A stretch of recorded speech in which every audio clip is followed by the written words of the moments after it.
one more project that is on my tinkering list, and I tinker with a variety of multiple projects at the same time, and I'm a bit of a turtle, and I have a day job, so it'll take a while and take it with a grain of salt. But anyway, here's the basic overview. A regular off-the-shelf OEM-ish dual clutch transmission, and there's a lot of other detailed videos, like Engineering Explained, so there's online that you can go to if you want a more detailed look at it. But the gist is that you have an inner-outer clutch that connect to an inner-outer shaft.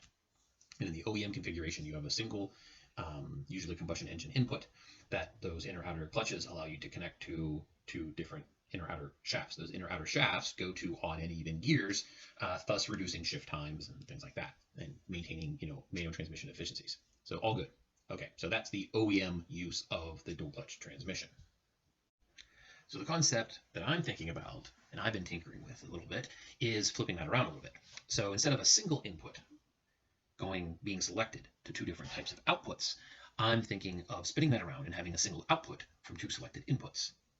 And the two inputs that I'm thinking of are combustion engine and an electric motor's rotor.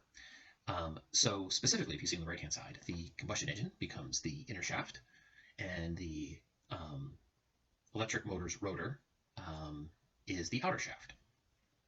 And that way, the dual clutch itself to those inner outer shafts allows one to select: are you running as just combustion engine with none of that IMA rotor? Maybe you don't need the alternator-ish levels of drag on the system because you have solar panels in your car or something, so you get plenty of electricity from other sources.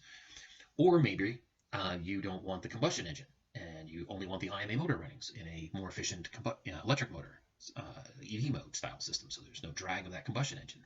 Or maybe you want to connect them both and you're keeping your combustion engine in a peak efficiency state, but you need a little more power going to your transmission because of your current conditions up a hill or something. And you can use that IMA motor, integrated motor assist, to help the combustion engine keep it in the efficiency it needs to be and maintain the power that you need going to the transmission. So I like that combination altogether. And if you look at some of my previous videos, you'll see that I have modified my 2000 Honda Insight so that I have solar panels on it, so I can get charged from that to replace alternator loads.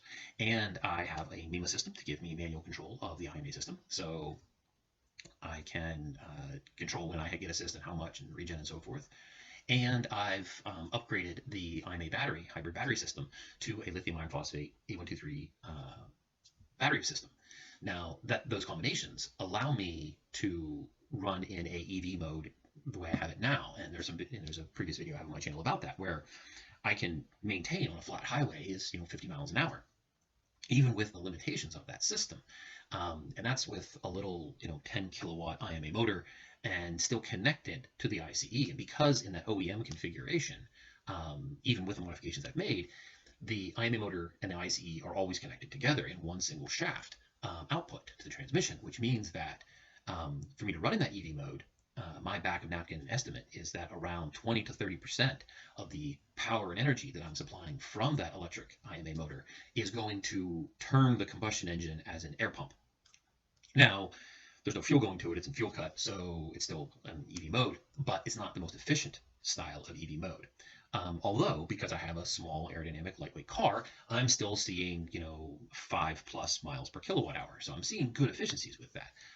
If you want to think of that in terms of miles per gallon equivalent, like the EPA rates Teslas and so forth, that's up around 165, 170 miles per gallon equivalent in that mode, because it's a small, lightweight, aerodynamic little car. The other disadvantage of the current method of being in EV mode is at very low engine RPMs, like if you're 1 RPM just pulling out, or 50 RPMs, they're very low. The combustion engine's compression cycles create a lugging effect when you're very, very low because it's always connected. So a benefit of going to the system will be, one, the selectable that I talked about will benefit me. I won't have to have those air pumping losses, and I won't have to have the alternator drain and load when I don't need it, because I get plenty of power coming from the solar panels.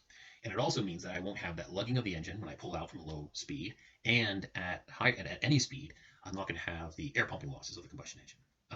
But not to trivialize, this is a intricate, very involved project, and I think with a lot of things, and I have a day job, and I'm a turtle, so it'll take a long time to go through it. But I like the idea of it. It'll improve on the existing system. And as they say, reduce, reuse, recycle. So I'm still driving a 20-year-old car, improving it and reusing it and continuing to tinker.